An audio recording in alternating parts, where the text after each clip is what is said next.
everybody and welcome to Shovel Knight. My name's Cody and I'm here to play a bit of this game for you as part of my Cody Tries series, which is where I play a game, just a random game, just one episode of it for you. Today's episode is Shovel Knight because I've been playing a little bit of it again lately. I played a fair amount of it back when it first came out. I think I had it on the Wii U first, and that was really fun. But I think I got distracted before I quite finished it.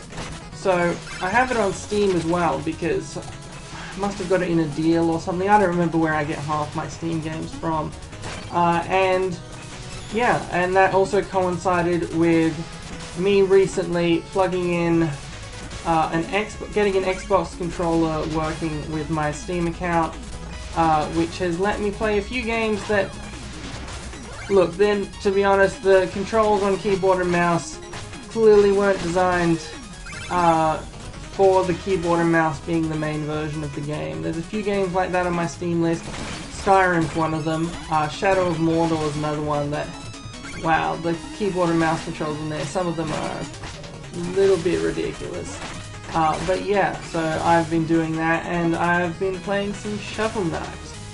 Shovel Knight is really cool. If you enjoyed games like Mega Man, the games from the olden days of the NES and Super Nintendo, which were both interesting and difficult. Platformers like Mega Man, especially, this takes a lot after it, because your Shovel Knight, which is a certain, he's a knight with a shovel, and then you go through facing bosses. They're all some variant on Knight. They're all, there's the Plague Knight and the King Knight and the Spectre Knight, and that sort of goes from Mega Man. Shovel Knight's pretty simple, intentionally so, because it's meant to be, it's a kind of game that's like, what if this was on the Super Nintendo? Which some of these games, look, some games try to be nostalgic and it doesn't work out. Shovel Knight does it quite well, I think. So you've got attack, you got jump, and then you've got this Zelda 2 thing where you point the shovel down and you can attack by bouncing on people's heads, like so. Or you can use it to bounce up onto platforms that you couldn't have reached otherwise. See, my jump isn't actually tall enough for there, but because I bounced on it, I was able to do it. The third thing I can do, or the fourth thing I can do, I guess if you include jumping or something, is I can use use an item. Currently, on my top left, you can see the only item I have right now, this early in the game, is a fire rod thing, which lets me shoot these fireballs. Oops. I was, in the words of a wise hedgehog, too slow. So let me try that one more time. What we're meant to do is we're meant to get on here and then jump. Look, pretend that didn't happen. So what you're meant to do is meant to get on here and you jump up here and collect more money. Which, by the way, if you were curious, is the reason that I'm doing a stage that I've already finished. But over there is where I found the fireball item in the first place, but there's no point going back to it twice. So I'm playing a level I've already done here because an important part of Shovel Knight is making money. That gold over there is a very important part of the game, more so than a lot of RPGs, because with a lot of RPGs it's just sort of like, oh yeah, you can buy some revives and stuff, but in this case, gold is what you use to buy upgrades to your maximum HP, as well as upgrades to your maximum magic, as well as, upgrades to, or as well as new items and that kind of thing. So it's just something, you're going to want to go back to some old levels and just dig up a bunch of treasure again, so that you can be better prepared for the later levels, because this game does get difficult. That's one of the things about anything that's trying to be nostalgic for the past of, the NES, SNES era, is necessarily going to be very difficult in parts. This is like the second level of the game, which, you know, it's reasonably difficult, but it's not difficult. But some of those later stages, they get quite interesting. Hey, it's a griffin. How are you?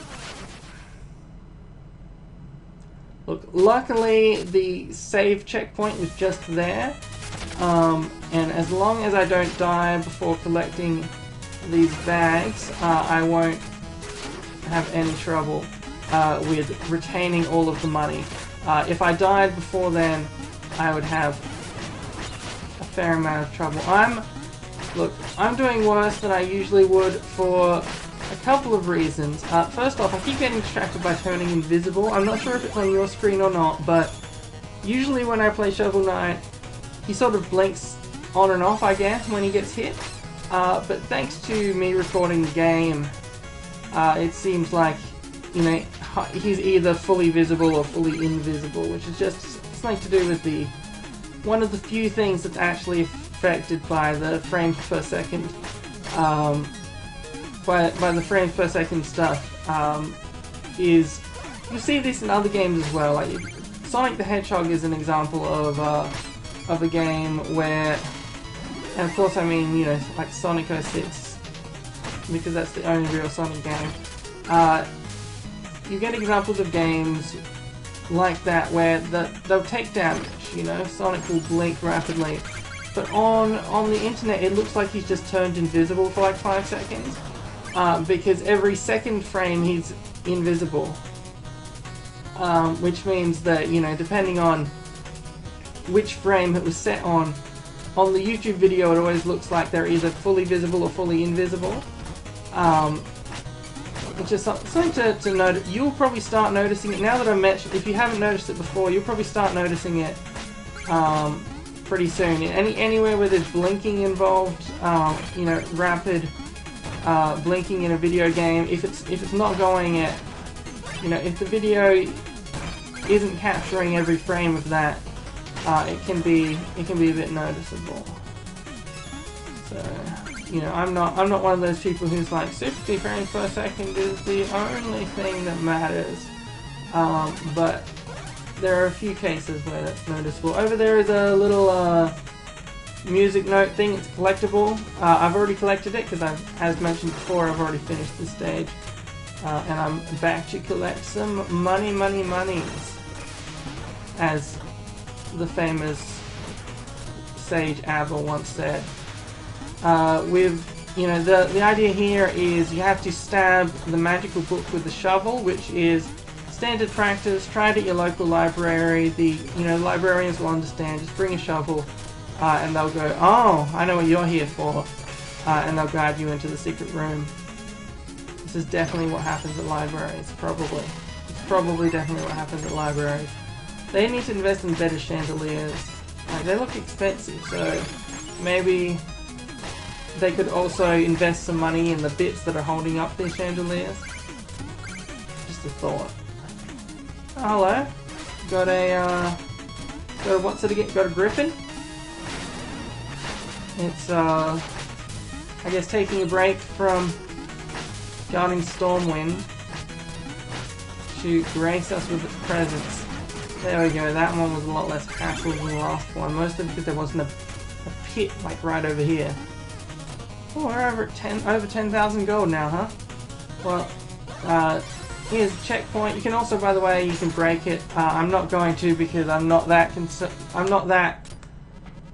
confident that I'm gonna survive this. King Knight, an interloper is in our midst. Be gone from our throne room. For a second, I thought that said "Be gone from our throne room, Kanye," but that's probably a different game. Kanye Knight, which I would play, to be honest. I'm no more an intruder than you. You aren't even a real king. Oh, but you're mistaken. The Enchantress saw me for my fabulously regal self, and now all bow before me. You're not naught but a decadent dandy. Prepare to taste justice. Shovel justice. Yeah, you can see all of the dialogue is inspired from, you know, the classic games, which of course, you know, that's where we learn all about shovel justice. So I find it easier, instead of attacking head on, is to bounce on his head constantly, because it's a lot more difficult to attack someone when they're directly above you. And so, you know, King Knight has a bit of trouble. And then, in the meantime, if he's across the room, I'll just fire my magics at him. And he is dead. King Knight, more like Dead Knight. See, the good thing about that pun is it works for everything. It works for basically every boss in the game. So yeah, we've got 10,000 gold. We can use it if we head over here. Hello, it's a rat wearing a dress. This bard has, you know, wants to see our music sheets that we've collected for him since the last time we talked to him, and you know, we can use it to get some cool music. This is the one of the stage we just played, and there's some, you know, some other cool ones here too. So yeah, if you head over here, you can sort of be like, oh, this lady has some more use out of our relics, i.e. it's increased our maximum magic. So you can see my maximum magic increased from 40 to 50, so I can get a couple more of those, but I'm going to end the episode here. Thanks for watching. Follow me on Twitter, because I'm like 20 followers away from 3,000, and I'd really like to be at 3,000 because 3,000 is a cooler number than 2,980. That's why. Alright, see you then. And by then I mean tomorrow, because I upload every day.